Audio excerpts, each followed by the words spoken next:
नमस्कार स्टूडेंट्स, स्वागत है आपका अलजा क्लासेस में। आज हम लोग पढ़ेंगे शब्द। शब्द कितना छोटा सा शब्द है ना, लेकिन जितना छोटा है उतना ही विशाल है। इसके अंतर्गत व्याकरण का बहुत सारा भाग हमारा आ जाता है। अगर हम शब्द समझ जाते हैं तो समझिए आपने व्याकरण के बहुत बड़े भाग को समझ लिया है। चलिए शब्द के बारे में आज मोटा मोटा जानते हैं। शब्द की सबसे पहले परिभाषा क्या होती है? वर्णों के सार्थक मेल को शब्द कहते हैं। शब्दों के सार्थक मेल को वाक्य कहते हैं। वाक्यों के सार्थक मेल को साहित्य कहते हैं। शब्द की परिभाषा क्या है? वर्णों के सार्थक मेल को शब्द कहते हैं। अब ये सार्थक मेल का मतलब क्या है? घ एक वर्ण है, र एक वर्ण है, इन दोनों को जोड़ दिया जाए, इनका मेल कर दिया जाए तो हमारे लिए बनेगा घर। ठीक है, घर आप जानते हो, घर का अपना एक अस्तित्व है। घर जो है एक संज्ञा है। घर किसी चीज का नाम है, अर्थात किसी चीज का नाम है, अर्थात वर्णों का सार्थक मेल हुआ ना घर। देखिए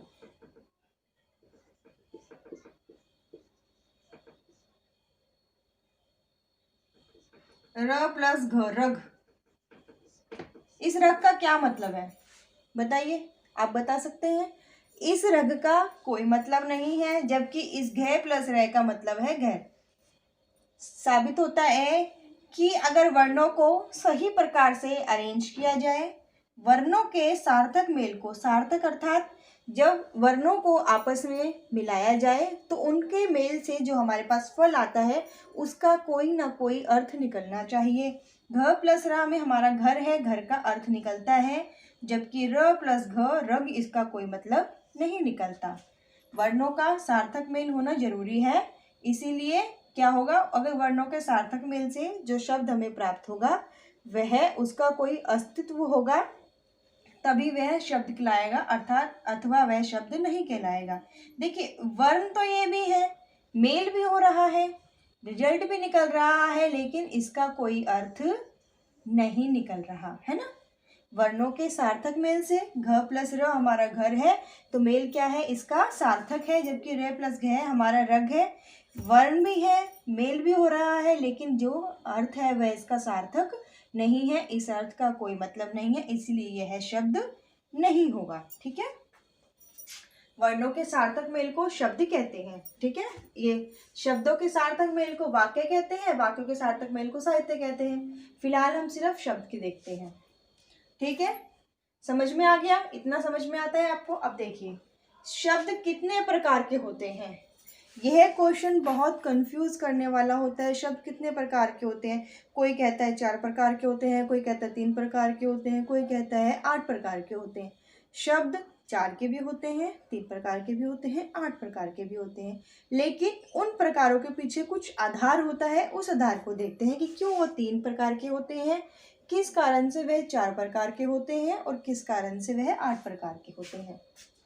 स्रोत, उत्पत्ति, प्रयोग व इतिहास के आधार पर शब्द 4 प्रकार के होते हैं।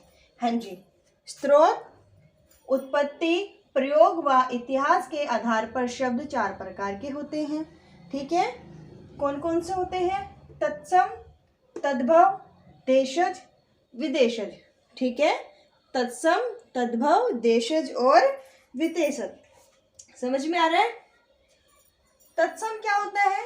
संस्कृत भाषा के शब्द जब हम हिंदी में प्रयोग करते हैं, ठीक है ना, संस्कृत भाषा के शब्द जब हम हिंदी भाषा में प्रयोग करते हैं तो वे तत्सम कहलाते हैं। तद्भव क्या होता है? संस्कृत भाषा के बदले जिन शब्दों का प्रयोग हिंदी भाषा में करते हैं। देखिए तत्सम की एक दो उदाहरण देख लेते हैं। अग्नि क्या है? संस्कृत का शब्द है लेकिन उसको हम हिंदी में प्रयोग कर रहे हैं। दुग्ध संस्कृत का शब्द है लेकिन उसे हम हिंदी में प्रयोग कर रहे हैं। पुष्प संस्कृत का शब्द है, हिंदी में प्रयोग कर रहे हैं। कर्ण आदि तत्सम, अर्थात संस्कृत भाषा के शब्दों का प्रयोग जब हम हिंदी में करते हैं तो वह तत्सम कहलाते हैं। तद्भव क्या होता है? संस्कृत भाषा के बदले जिन शब्दों का प्रयोग हम हिंदी में करते हैं, जैसे अग्नि का आग, दुग्ध का दूध, पुष्प का फूल आदि, ठीक है। तत्सम संस्कृत भाषा के शब्द, तद्भव संस्कृत भाषा के शब्द में जब हम हिंदी के शब्दों का उसके बदले हिंदी के शब्दों का प्रयोग करते हैं। देशज ऐसे शब्द जिनका विकास हमारे देश में ही हुआ है।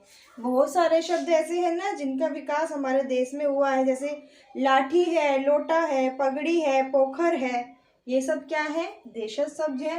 विदेशज ऐसे शब्द जो विदेशों से आए हैं, ठीक है, विदेशों से, पुर्तगाल से आए हैं, हमारे फ्रांस से आए हैं, बहुत सारे शब्द ऐसे हैं जो विदेशों से आए हैं, वह कहलाते हैं विदेशज, ठीक है। इनके बारे में हम बहुत डिटेल से पढ़ेंगे, ठीक है, अच्छे से पढ़ेंगे, ताकि तत्सम शब्द क्या होते हैं परिभाषा लिख के देखेंगे, इसका उदाहरण देखेंगे, तद्भव क्या होता है इसकी परिभाषा लिखेंगे, उदाहरण लिखेंगे, देशज विदेशज इनकी उदाहरण, इनमें अंतर अच्छे से करेंगे। अभी हम जो पहले इनका एक ग्राफ समझ लेते हैं कि शब्द है, शब्द के अंतर्गत कितने कितने प्रकार के कितने कितने प्रकार के शब्द आते हैं, और कहीं इनकी संख्या 3 है, कहीं 8 है, कहीं 4 है, ऐसा क्यों है, कौन से इनके आधार हैं। ये एक तरह से मान लीजिए हमारा परफॉर्मा है, इसी के आधार पर हम अगली क्लासों में शब्द को पढ़ेंगे, ठीक है। तो पहला हमने पढ़ लिया, स्रोत, उत्पत्ति, प्रयोग व इतिहास के आधार पर शब्द 4 प्रकार के होते हैं, तत्सम, तद्भव, देशज और विदेशज, ठीक है। पहली चीज खत्म हो गई हमारी। अब बताइए, रचना व बनावट के आधार पर शब्द 3 प्रकार के होते हैं। रचना व बनावट के आधार पर शब्द जो होते हैं हमारे 3 प्रकार के होते हैं। कौन कौन से होते हैं? रूढ़, यौगिक और योग रूढ़। कौन कौन से होते हैं? रूढ़, यौगिक और योग रूढ़, ठीक है, समझ में आया। इनके बारे में भी डिटेल में अगली क्लास में पढ़ेंगे। पहले आप ज़्यादा हर किसी का एग्जाम्पल दिया जाएगा तो आप कंफ्यूज जाओगे। पहले हम इसकी ग्राफ के बारे में जानते हैं, फिर आगे जानेंगे, ठीक है।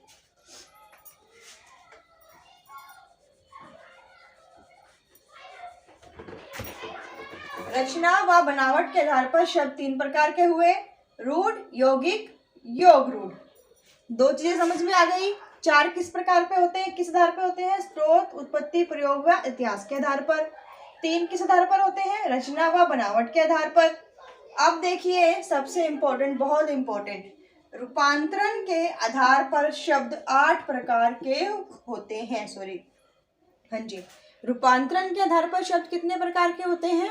8 प्रकार के होते हैं। देखिए, संज्ञा अर्थात नाउन, सर्वनाम अर्थात प्रोनाउन, विशेषण अर्थात एडजेक्टिव, क्रिया अर्थात वर्ब, क्रिया विशेषण एडवर्ब, संबंध बोधक शब्द प्रेपोजिशन, समुच्चय बोधक शब्द कंजक्शन, विस्मयवाचक शब्द इंटरजेक्शन, ठीक है।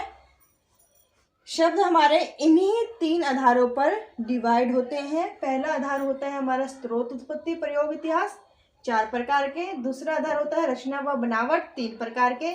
तीसरा होता है रूपांतरण, 8 प्रकार के। अब आप देखिए, तत्सम शब्द, तद्भव शब्द, देशज, विदेशज, रूढ़, यौगिक, योग रूढ़, इनके बारे में जब हम डिटेल से जानेंगे तो ग्रामर का बहुत बड़ा भाग समाप्त हो जाएगा। अब आप यहाँ देखिए, संज्ञा, सर्वनाम, विशेषण, क्रिया, क्रिया विशेषण, संबंध बोधक, समुच्चय बोधक, विस्मयवाचक।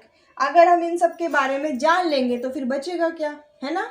तो शब्द अपने आप में एक छोटा सा शब्द है, लेकिन अपने अंदर बहुत गहराई में बहुत सारी चीज़ों को इसने समा रखा है। हम हर टॉपिक पे बारे में डिटेल से पढ़ेंगे, अच्छे से पढ़ेंगे, परिभाषा जानेंगे, उसके उदाहरण जानेंगे, इन सब में अंतर जानेंगे, ठीक है। तो अगली क्लास में हम पढ़ेंगे स्रोत, उत्पत्ति, प्रयोग व इतिहास के आधार पर शब्द कौन कौन से होते हैं और इनकी क्या क्या परिभाषा होती है, क्या क्या उदाहरण होते हैं। रचना बनावट के आधार पर शब्द कितने प्रकार के होते हैं? 3 प्रकार के होते हैं।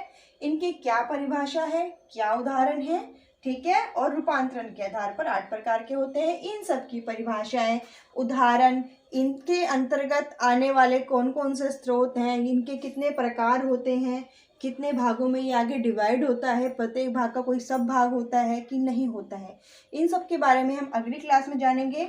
इस टॉपिक को हम अपनी 4-5 वीडियोस में ख़त्म करेंगे ताकि क्लास छोटी हो और आपको समझ में आए। बिल्कुल भी खिचड़ी नहीं पकानी है, थोड़ा थोड़ा करेंगे, अच्छा करेंगे। तो अभी आपको आज की क्लास समझ में आ रही है?